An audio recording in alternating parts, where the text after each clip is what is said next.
Doctor जी का doctor जी की विचार करने की, काम करने की शैली एकदम अपूर्व थी।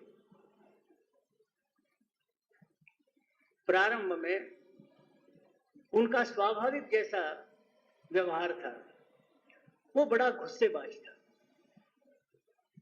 संघ की स्थापना करते ही उन्होंने अपना स्वभाव आमूलाग्र परिवर्तन किया। लोग रिवॉल्यूशन कहते हैं बाहर की दुनिया में, इन्होंने अपने स्वभाव में रिवॉल्यूशन लाई। हेडगेवार परिवार यह गुस्सेबाज परिवार के नाते प्रसिद्ध था। डॉक्टर जी भी ऐसे ही थे, बड़े जोशीले आवेशपूर्ण उनके भाषण होते थे, यहां तक कि उनके ऊपर जब राजद्रोह की केस चली उन्होंने स्वयं अपना बचाव दिया। जज साहब ने लिखा कि ओरिजिनल जो भाषण था वो तो राजद्रोही था ही, इन्होंने जो बचाव का भाषण दिया वो अधिक राजद्रोही था, ऐसा जजमेंट में लिखा गया है। ऐसे जोशीले स्वभाव के थे। जैसे संघ की स्थापना हो गई, हमारे पिताजी उनके मित्र थे, वो कहते थे अरे केशवराव को क्या हुआ, पहले तो बड़े जोशीले भाषण देते थे, अब तो बिल्कुल कुछ नहीं। हिंदुत्व, राष्ट्रीयत्व, संगठन में शक्ति है, ऐसे कुछ नरम बातें बोलते हैं। कहाँ गया इसका जोश, आवेश कहाँ गया, हमारे पिताजी कहते थे। बाकी लोग भी ऐसा कहते, अपने सारे स्वभाव में परिवर्तन लाए। किंतु लॉन्ग रेंज विजन की मैं बात बताना चाहता हूं। संघ स्थापना के पश्चात उन्होंने कोई घोषणाएं नहीं की, क्या क्या हम करने जा रहे हैं यह नहीं बताया, किंतु पूरा विचार मन में था। पूरा विचार मन में था। कितना पूरा विचार मन में था, ये संघ चालक के नाते उन्होंने जो भाषण दिए या संघ स्थापना के बाद जो उन्होंने बोला उस पर से अंदाजा नहीं हो सकता, लेकिन संघ स्थापना के पूर्व जो उनके भाषण हुए और उन्होंने जो लिखा उस पर से अंदाजा आता है कि कितनी दूरदृष्टि थी। दूरदृष्टि का मैं एक ही उदाहरण देना चाहता हूं। 1920 में कांग्रेस का अधिवेशन हुआ। ये तो सब लोग जानते हैं कि स्वयं सैनिक दल के प्रमुख के रूप में डॉक्टर हेडगेवार जी थे, लेकिन दूसरी एक बात नहीं जानते कि स्वागत समिति जो कांग्रेस की थी उसके एक प्रमुख कार्यकर्ता थे, सक्रिय कार्यकर्ता थे, और उस रूप में स्वागत समिति को एक प्रस्ताव पारित करने के लिए बताया। डॉक्टर जी का ड्राफ्टिंग था, स्वागत समिति ने वो पास किया, ऑल इंडिया सदस्य कमेटी के पास भेजा। उस समय कांग्रेस को हजम होने वाला वो प्रस्ताव नहीं था, लेकिन उस प्रस्ताव में डॉक्टर जी ने लिखा था कि कांग्रेस के इस नागपुर अधिवेशन में कांग्रेस का ध्येय सुस्पष्ट होना चाहिए। वह ध्येय विविध घोषित होना चाहिए। एक, भारत को स्वतंत्र करते हुए उसमें गणतंत्र की स्थापना करना, और दो, विश्व के सभी देशों को पूंजीवाद के चंगुल से मुक्त करना। भारत को स्वतंत्र करते हुए उसमें गणतंत्र की स्थापना करना और विश्व के सभी देशों को पूंजीवाद के चंगुल से मुक्त करना। 1920 में यह कहने वाला आदमी कितना दूरदृष्टि को होगा, आप इसके पृष्ठभूमि पर कल्पना कीजिए कि उस समय यह विचार ही नहीं था। अधिवेशन 1920 का था। 1917 में रशियन राज्य क्रांति कम्युनिस्टों की हुई थी। रशिया में कम्युनिस्टों का राज्य स्थापन हुआ, तो जो कैपिटलिज्म को नष्ट करने के लिए निकले थे, कम्युनिज्म का बोलबाला था। दुनिया के विभिन्न देशों में कम्युनिस्ट पार्टी की स्थापना हुई थी और 18 अक्टूबर 1920 को भारत के कम्युनिस्ट पार्टी की स्थापना ताशकंद में हुई थी।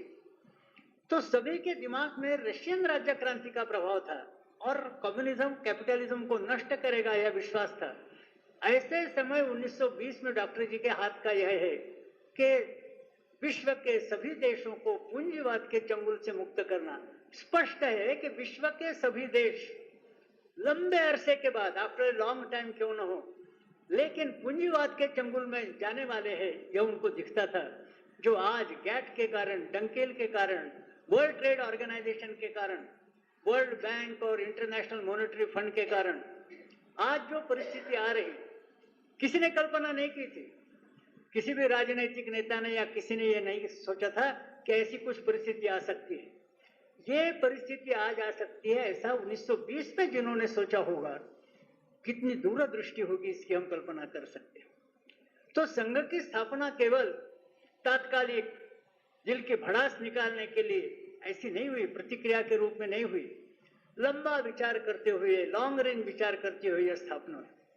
लेकिन जैसे लॉन्ग रेंज विचार हुआ, ध्येय निश्चित हुआ, राष्ट्र का परम वैभव, और बाकी साध्य साधन विवेक हम संघ के बौद्धिक में सुनते हैं, रिपीट करने की आवश्यकता नहीं। ये सारा जब तय हुआ उसी समय डॉक्टर जी ने यह सोचा कि कार्यशैली एकदम भिन्न रखना पड़ेगा।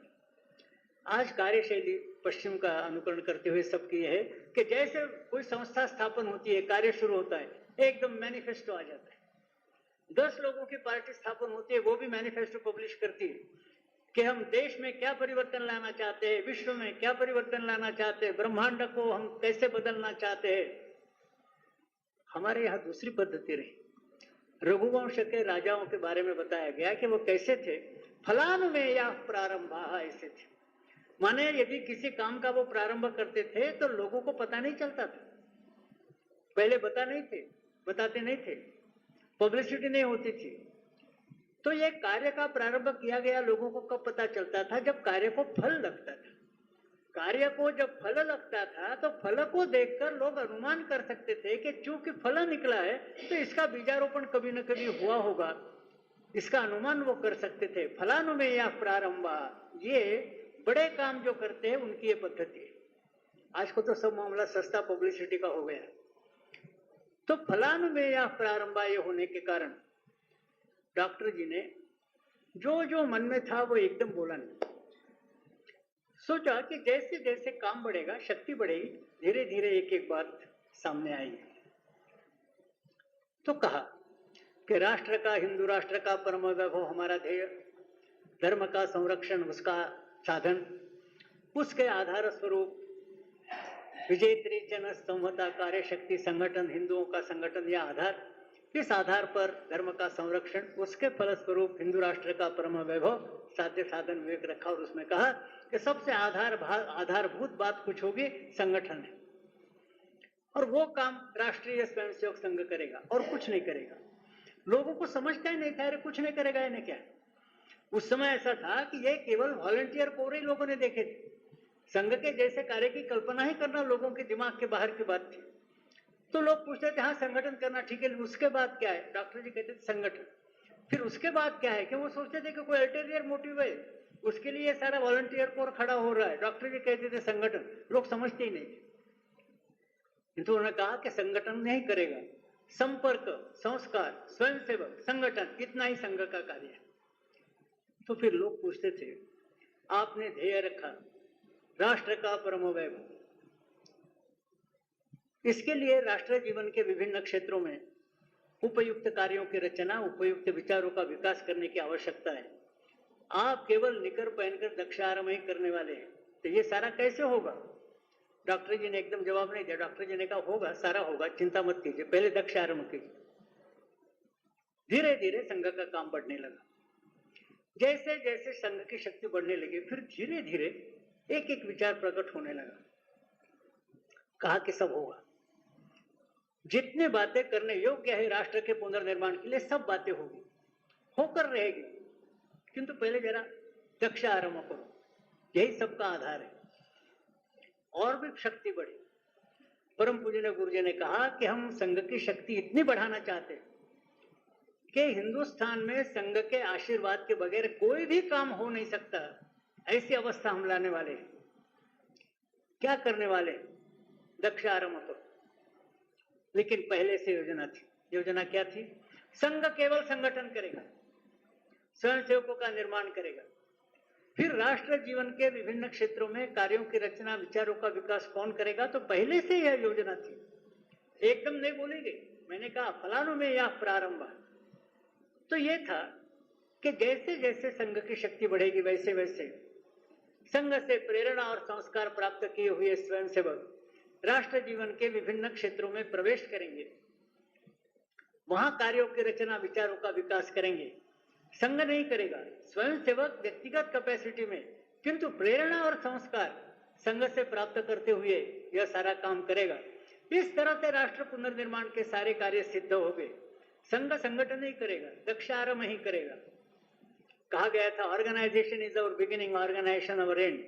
किंतु यहां से जो स्वयंसेवक तैयार होते हैं वो राष्ट्र जीवन के विभिन्न क्षेत्र में कार्य और विचार का विकास करेंगे।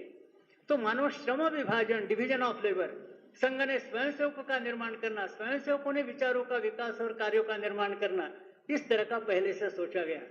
एकदम बोला नहीं गया, मैनिफेस्टो नहीं